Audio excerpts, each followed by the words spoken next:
Olá pessoal, hoje eu estou aqui para falar com vocês a respeito do estudo da velocidade. O estudo da velocidade é um estudo muito interessante. Eu acho que todo violonista busca ser veloz, o mais veloz possível, para conseguir fazer aquelas frases muito rápidas, muito impressionantes. E eu não era diferente. Eu lembro quando eu era garoto, assisti um show do Paco de Lucia, eu tinha 17 anos, eu fiquei tão impressionado com aquilo que eu resolvi estudar muito para conseguir atingir a qualidade que ele tinha, aquela velocidade toda que ele tinha, principalmente na hora de fazer aquelas escalas espetaculares. E eu dediquei um bom tempo da minha vida buscando isso e confesso que não cheguei em bons resultados no começo. Depois eu até melhorei, mas nunca chegou também a ser igual ao Paco de Lucia, porque aquilo lá realmente é ponto fora da curva. Mas de qualquer maneira, a busca por essa velocidade me foi muito importante e me ajudou muito a desenvolver a técnica como um todo. E eu lembro que quando eu comecei, as primeiras coisas que eu busquei foi desenvolver alguns exercícios com escalas, né? Então eu pegava lá uma determinada escala e ficava subindo e descendo. Subia, descia, ia até o final do braço, voltava. Depois eu fazia alguns padrões melódicos, aqueles que eu acho que todo mundo conhece.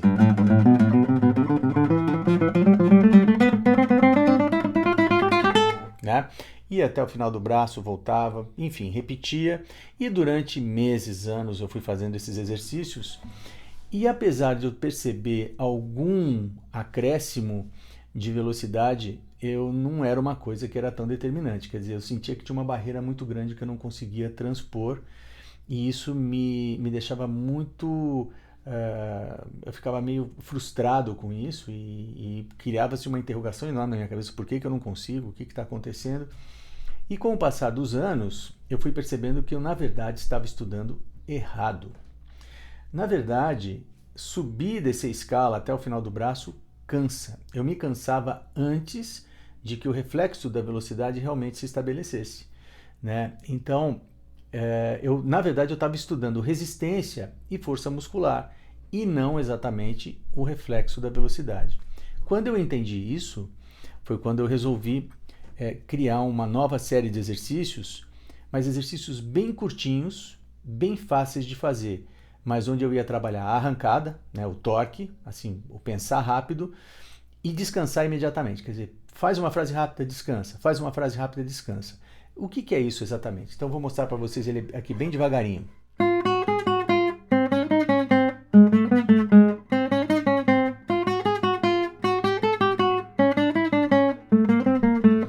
Ou seja, é uma sextina, onde a última nota é uma pausa. Então, essa pausazinha...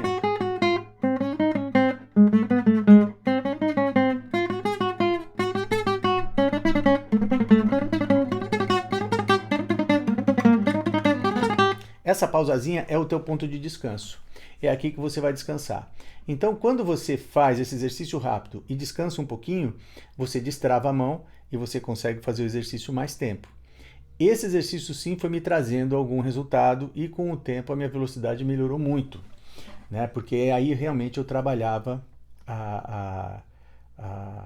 o reflexo da velocidade. Pensando nisso, eu acabei desenvolvendo uma série de exercícios que agora eu transformei em apostila.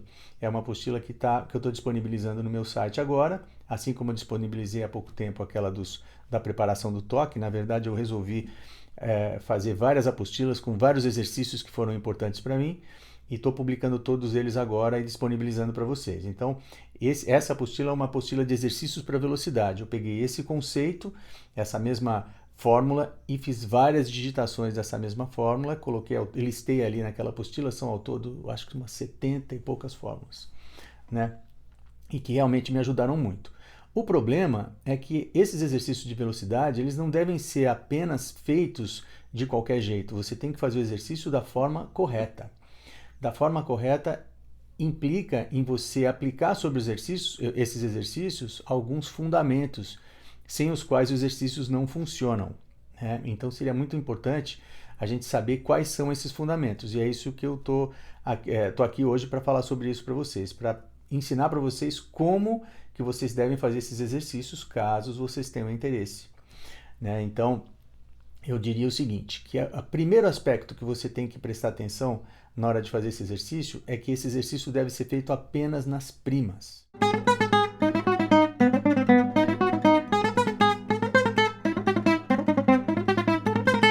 Certo? Você já pega aqui na terceira corda e já caminha para frente, porque aí você não vai até os bordões. Mas por que isso? Por que eu não posso ir até os bordões? É muito simples. Os bordões, eles são ásperos, né?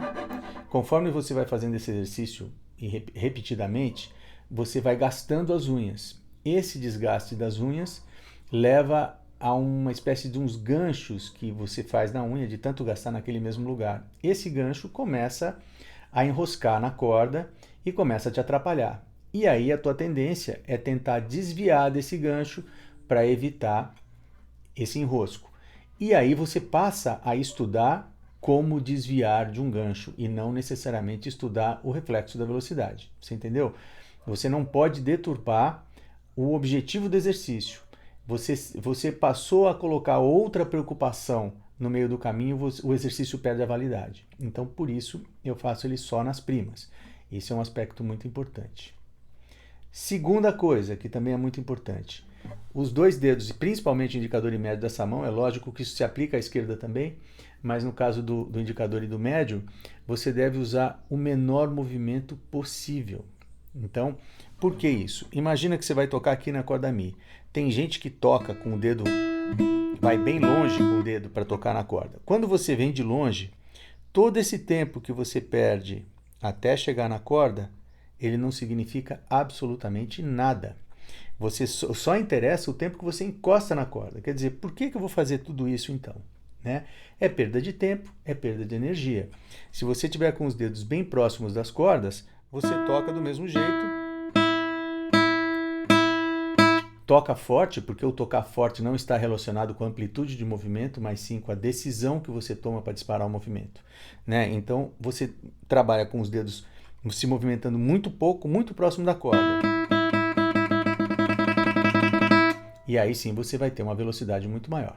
Então, trabalhar com movimentos curtos, tá bom? Outro aspecto que você tem que levar em consideração, tamanho das unhas.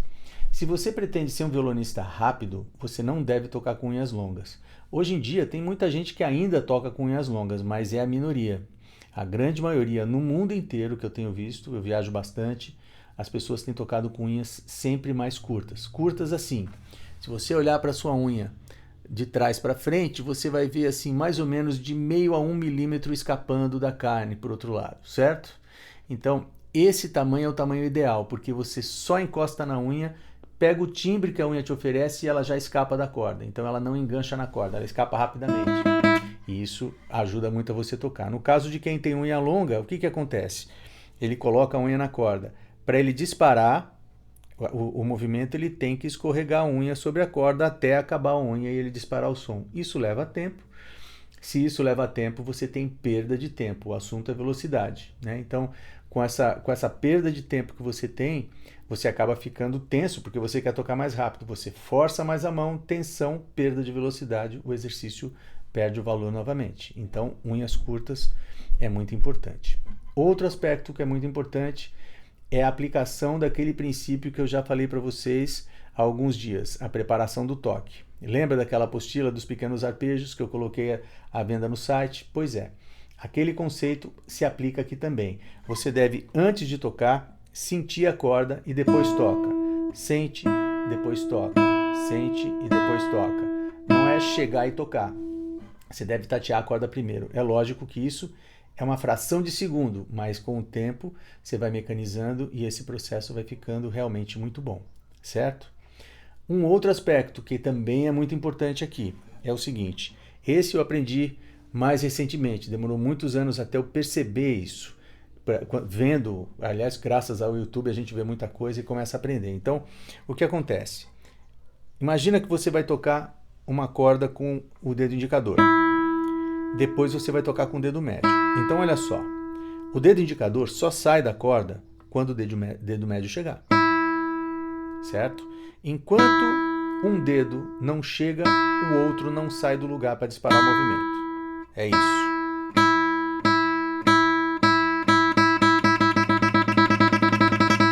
que acontece quando você faz isso? Tem sempre um dedo sobre a corda. A tua mão não está dançando, ela está segura aqui nesse dedo. Ou seja, esse dedo te dá a referência e te dá a estabilidade. Quando você tem a estabilidade, você relaxa. Quando você relaxa, você ganha velocidade. Então é muito importante que tenha sempre um dedo encostado na corda, para que você ganhe essa naturalidade ao tocar. Tudo bem? Bom, agora tem alguns outros aspectos que são bem importantes, que não são exatamente aspectos mecânicos, mas são coisas que você deve se lembrar na hora de fazer o exercício. Primeiro deles, estude sempre com o metrônomo. Quando você estuda sem metrônomo, se você é uma pessoa um pouco ansiosa, e é o meu caso, a gente tenta cortar caminho.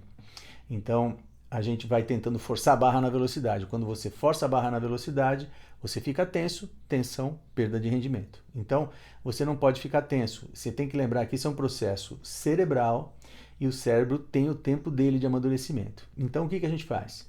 A gente estuda com o metrônomo. O metrônomo é o nosso vigia. Ele não vai deixar a gente correr. Então hoje você começa numa velocidade bem confortável, um andamento bem confortável para você, e você vai aumentando aquilo progressivamente. Quando você começa a perceber que está tensionando, aquele é o teu limite do dia. Amanhã você vai tentar transpor isso, vai virar um jogo seu com o metrônomo, que vai durar aí algumas semanas, alguns meses, mas o resultado vem, eu garanto para você. Tá? Então use sempre o metrônomo. A outra dica importante, não toque distraído ou na frente da televisão. Você logo imagina que, como é um exercício repetido, se você tocar na frente da televisão, o cérebro vai fazer o trabalho dele por você. Realmente vai, mas existe uma tendência de que um tempo, como foi ele que trabalhou por você e não foi você que trabalhou no nível consciente, ele trabalhou no nível subconsciente, se um dia ele sobe, essa automação que você criou sofre alguma modificação, você não tem acesso a ela para mudar. Porque você, na verdade, trabalhou isso num aspecto subconsciente, você não consegue acessar mais. Então, o ideal é que você estude sempre muito concentrado no exercício, mesmo que seja por pouco tempo, mas concentrado. O que importa é a qualidade da tua concentração e não exatamente o tempo que você fica com o violão na mão. Grandes músicos têm revelado que eles, na verdade, nunca estudaram aquelas famosas 8 horas por dia que todo mundo fala. Eles estudaram 3, 4 horas por dia, mas muito concentrados. Esse é um grande toque. Lembre sempre disso, certo? Outra coisa, por último, isso é um exercício de técnica, é um exercício de repetição. Não faça excessivamente. Você pode vir a ter uma LER, aquele lesão por esforço repetido, por fazer demais durante muito tempo. A técnica vicia. Você vai tentando cada vez melhorar e você estuda muito, um belo dia você vai ter uma tendinite. Então, como que a gente estuda um exercício de técnica repetida? Você faz uma vez e de volta, toca uma música. Faz outra vez e de volta, faz um exercício de leitura.